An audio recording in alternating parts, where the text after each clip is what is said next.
Welcome back to Understanding Human Anatomy. This video is first of several videos dealing with the upper extremity. I want to start by talking about the skeletal structure of the upper extremity. The upper and lower extremity are the appendages for our body, and thus the skeleton of the extremities is known as the appendicular skeleton.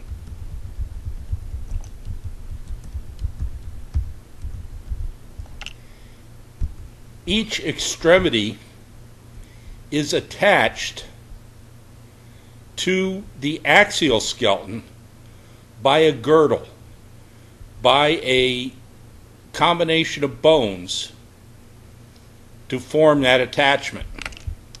For the upper extremity, we have the pectoral girdle, and as I said, it attaches the upper extremity to the axial skeleton.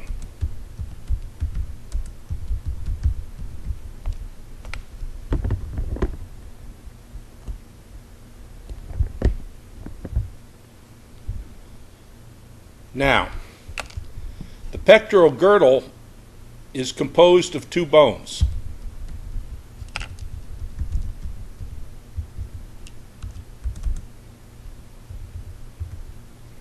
The clavicle, and the clavicle is the bone on the anterior surface that is commonly called the collar bone, and it attaches to the manubrium. And the scapula, is the bone on the posterior side of the body. It's a triangular bone and often referred to as the shoulder blade. The pectoral girdle then articulates with the humerus, which is the bone of the arm. Let's start by looking at the clavicle.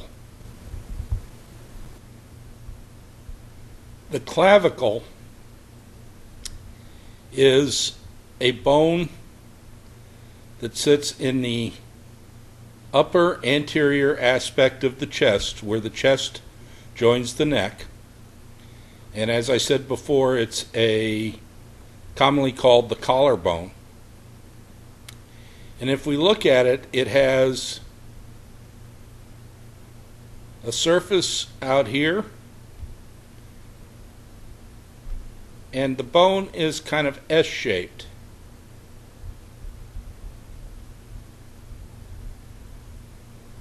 Like so.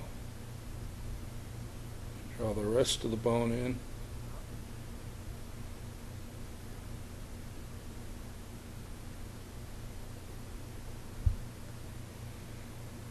So with the bone, we have a sternal end, which is the end that will articulate with the sternum.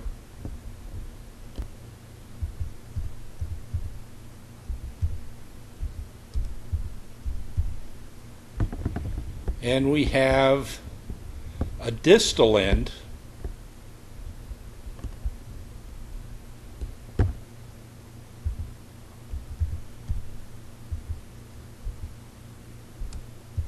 and the distal end will articulate with the scapula. Now, the sternum has,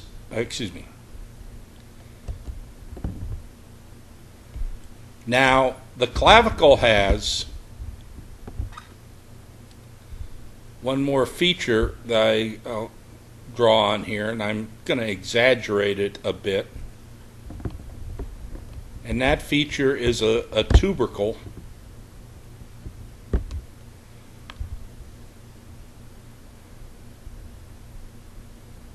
a little bump called the conoid tubercle. And the conoid tubercle, like most tubercles of bones, is there because of a muscle attachment.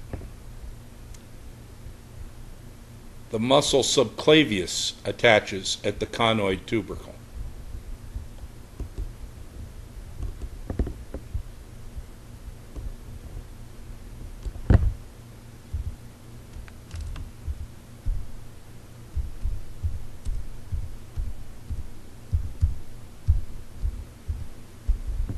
So the conoid tubercle, and let me draw a line in here.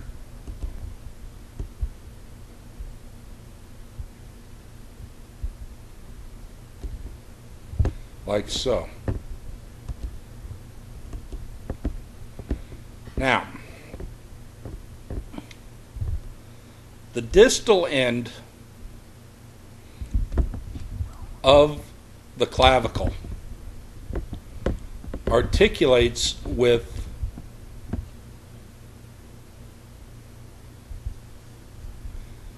the acromion of the scapula, which is a process that projects from the clavicle spine.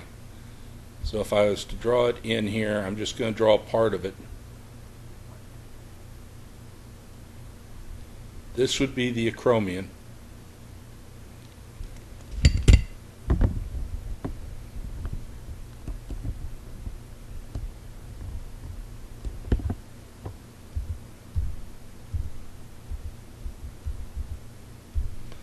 Also called the acromial process,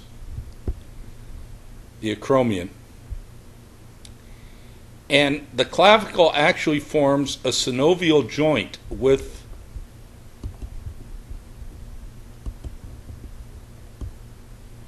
the acromion. So that this joint, which I've left open here, is a true synovial joint. So there is a space between the bones. And generally when I'm in these lectures, as I'm showing you joints like this, I will exaggerate the space. There definitely is a space between the bones, and I want you to be sure to understand that that space is there. And again, a synovial joint, or a joint such as this, with the space between the bones, is filled with fluid that lubricates it to allow easy motion. And these types of joints are known as freely movable joints. This particular joint does not move a whole lot because there are very strong ligaments joining the two bones together across the joint that prevent a great deal of motion. But there is motion available there. The sternal end of the clavicle articulates with the manubrium of the sternum. So let me sketch in the manubrium here.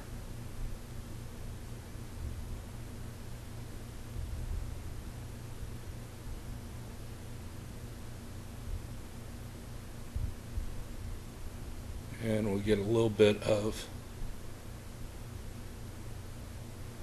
the sternal notch in here. And I've really exaggerated the distance between the clavicle and the manubrium, and I'll show you why in just a second here. Let me label the manubrium.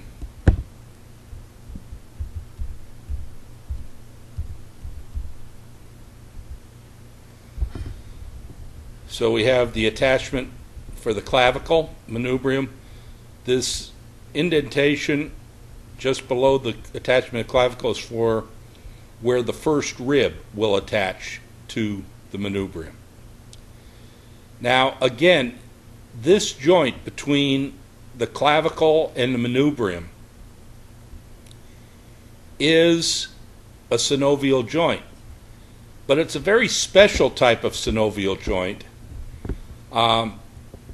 It's known as a complex synovial joint. And what makes a joint complex is that there is a cartilaginous disc. And I'm going to draw that disc in here, and again I'm going to kind of exaggerate the size of the disc. And what I'm going to do is color the disc blue so that it stands out from the bone. So we have a joint between the clavicle and the disc, and a joint between the disc and the sternum. There are only 3 joints in the body that have this type of an arrangement. The sternoclavicular joint here, the knee, and the temporomandibular joint between our lower jaw and the temporal bone of the skull.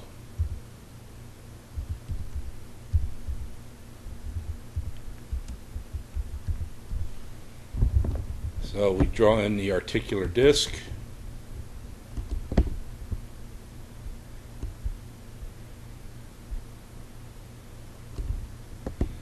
There.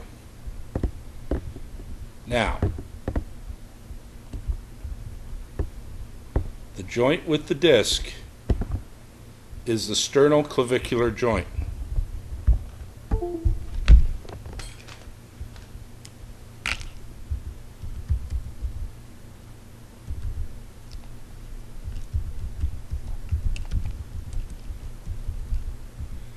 And what I want to emphasize to you is that this sternoclavicular joint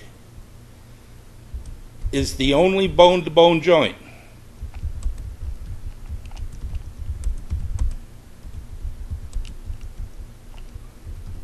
Bone-to-bone connection of the pectoral girdle to the axial skeleton.